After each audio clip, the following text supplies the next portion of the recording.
Welcome! Thank you for joining us for today's lesson. This is part of a 13-lesson series brought to you by the Food Trust Nutrition Educators. The Food Trust works to ensure that everyone has access to affordable, nutritious food and the information to make healthy choices. In this series, we'll be covering topics such as how to shop at a farmer's market, stretching your food dollars, storing fruits and vegetables, and more. Join us every other week as we share nutrition information from my plate, as well as tips and tricks to eating more healthy food at every meal. Each bi-weekly lesson will be followed by a recipe featuring a seasonal ingredient you can find at your local farmer's market or grocery store. Meet our nutrition educators, who you'll get to know through our lessons or recipe demonstrations. We're excited to have you with us.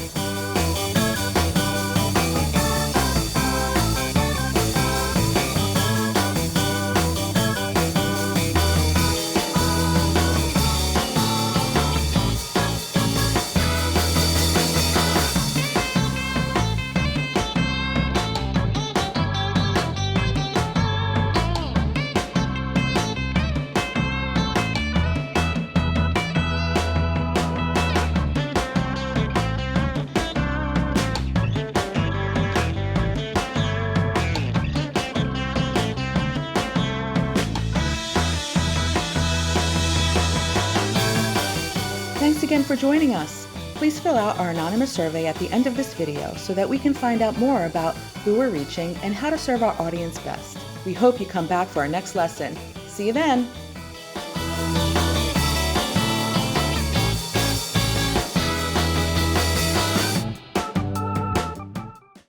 Hello, my name is Chalise, and I'm a nutrition educator here with the Food Trust. A little bit about us: we work hard to make sure people have access to delicious, nutritious food no matter where they live. We also provide nutrition education by using My Plate, which is the basis for every lesson that we teach. So here's just a little overview of the things you want to make sure that you know going forward as you watch our different lessons. For one, you'll notice that half of the plate contains fruits and vegetables. You want to keep this in mind for every single meal. Now, while it can be difficult to think for fruits for dinner and vegetables for breakfast, there are a lot of creative ways in which you can combine both of those to make something delicious as well as nutritious. As you watch our lessons, we'll give you some more ideas onto how to make that happen. Along with that, we're looking for 6 ounces of grains every single day. So that can be half of it whole grains and half of it are refined grains. Whole grains, for instance, are oatmeal, brown rice, quinoa, whole wheat bread. Those are great sources of a nice whole grain. Now, of course, we'll explain a little bit more as to why that's good for us, but you want to keep in mind, first things first, is that it's really great for our hearts. So when you are choosing your grains, you want to make half of your grains whole, meaning that 3 ounces of the day, you want to try to make sure you're getting a whole grain, and you'll find balance between the ones that you like and the refined grains that you prefer. Along with that, we're looking for 6 ounces of protein daily. With 6 ounces of protein, we want to make sure that we want to mix up how we get our protein. There are 2 types: animal-based protein and plant-based protein. With animal-based protein, it provides a great source of iron, which is super awesome for our bodies, but it doesn't provide any fiber. Versus plant-based protein, where the iron is a little bit harder to digest, but it provides us with fiber. That's when you want to make sure you're getting a nice balance of both. When you're choosing the size of meat, you want it to be the size of your palm of your hand. When you're choosing your plant-based protein, you want to at least get like a cup of beans, maybe even a 4th cup of nuts and seeds. Just make sure you're reading the labels and see what serving size is going to work for your protein goals. Last thing we have is dairy. With dairy, we want to make sure we're getting 3 cups of it daily. This is a great source of calcium. But if you don't eat dairy products for whatever reason, there are other options as well. There's non-dairy milk, there's kale, and other dark leafy green vegetables that count as a vegetable on my plate, but also counts as our calcium source as well. So you can kind of Get 2 different food groups covered with 1 vegetable. Along with that, there's even fortified orange juice as well as fortified bread that'll have calcium in it. So if you choose to eat dairy products, milk, cheese, and yogurt. If you choose to eat non-dairy milk, dark leafy green vegetables, and fortified products. Thank you so much for tuning in to today's lesson. We look forward to seeing you in the next one. Bye. My name is Chalise, and I'm a nutrition educator here with the Food Chefs, here to talk to you all about physical activity today. But before we get started with physical activity, let's review healthy beverages first. So with healthy beverages, the first 3 healthy beverages that we like to keep in mind is water, juice, and milk. When we choose water, obviously water is the best choice because it's so hydrating and great for us. Juice, we want to choose 100% juice because that gives us a lot of nutrition, and it'll count as a fruit serving and maybe sometimes even a vegetable serving on my plate. We just want to limit juice to 8 ounces a day for adults, 4 ounces a day for kids, just to make sure we're not having too much sugar. Lastly, milk is a great source of calcium and vitamin D, so we want to make sure we're doing that to make sure we're having our good healthy bones. All right, so that's all about healthy beverages. Let's talk all about physical activity. So first things first, what are the benefits of physical activity and why do we want to make sure that we're doing something at least 5 times a week? Think about it for a second. I know for me, it helps me to feel good emotionally, mentally, and physically. It helps to get the brain moving in a really great place. It's good for our heart, so helping us with blood pressure and cholesterol, and helps with some chronic diseases such as diabetes, helping you to regulate it and help you manage it a little bit better. So those are the reasons why we want to make sure that we are being physically active. But what counts as physical activity, right? There's so many ways that we can work out and exercise, but there's some unconventional ways that we can move our bodies as well. For instance, do you know that doing chores in your house, wiping off your counters, doing the dishes, sweeping and vacuuming, all counts as physical activity because you're getting your heart rate going, you're breaking the sweat, and you're really moving your body.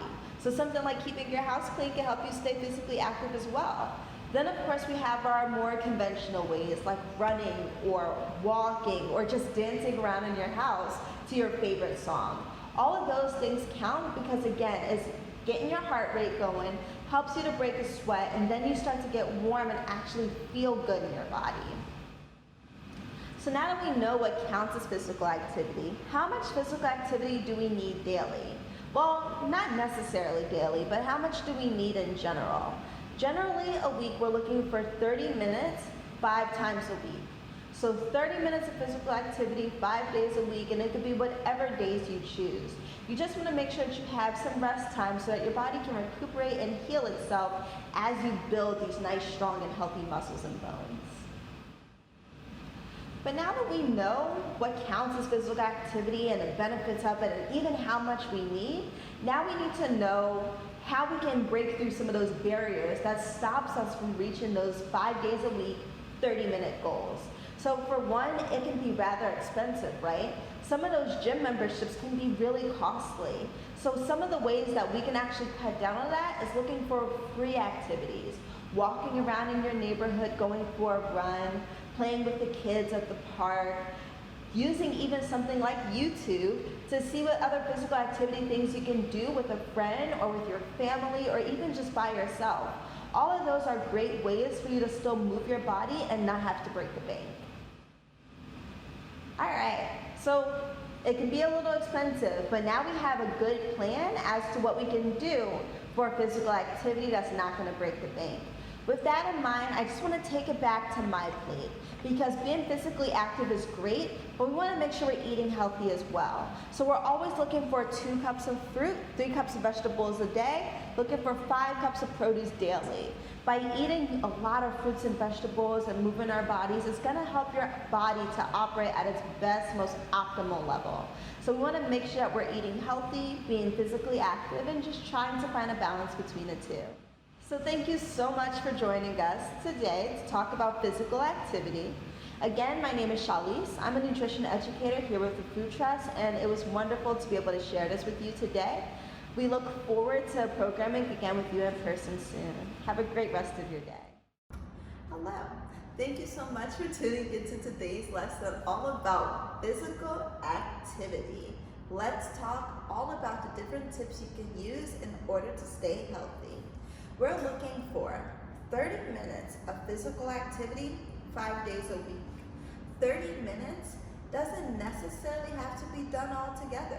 Maybe you take a 15-minute walk with the dog in the morning, a 15-minute walk with the dog in the evening. Still counts as the 30 minutes that you're looking for daily. Now, of course, there are so many different things that count as physical activity. For one, walking. Walking is a nice, simple one that you can use. Parking a little bit further from your destination and walking up there, getting off of the bus a few stops early and walking to your destination. Those can be some nice, healthy ways that you are able to get your physical activity in. Along with that, there are some of my favorites that don't require you even leaving your house. One, do some chores. Sweeping, washing dishes, cleaning your bathroom, making your bed, all of those things can build up a sweat, which counts as you getting your physical activity in. That counts even dancing around your house to your favorite music. That's a way to get the blood pumping, a little sweat going, and that counts as physical activity too. Along with that, there's the wonderful world of the internet, where you can look up various fitness activities in order for you to do. Anything from yoga to bar. There are so many different ways that you can work out that fits your active lifestyle. Even if you are simply sitting down and watching TV, you can get your physical activity in there too. You can use cans as a weight, and you could just do some curls, do some of these with your cans, and it's just really lightweight, but the repetitive movement is great for your bones and for your muscles. The reason why we do physical activity in the first place is to keep our overall body healthy. It's great for mental health, great for lowering your blood pressure and your bad cholesterol. It's great for building strength for your muscles as well as your bones. As we get older, we start to lose bone density and our bones become weaker. That's why as we get older, we want to increase our strength training to make sure that we are still feeling great in our human bodies. Lastly, often when people hear about physical activity, they think of going to the gym, and that gym memberships can be so high. There are ways you can cut down on that as well. You can go to the YMCA, for instance. You can use the internet and see any free videos you can use at home. Often, there are apps that you can use that'll give you free classes for you to just check out different places. And that can be a fun thing within itself to just explore the wonderful world of physical activity. So thank you so much for attending today's lesson. We look forward to seeing you in the next one.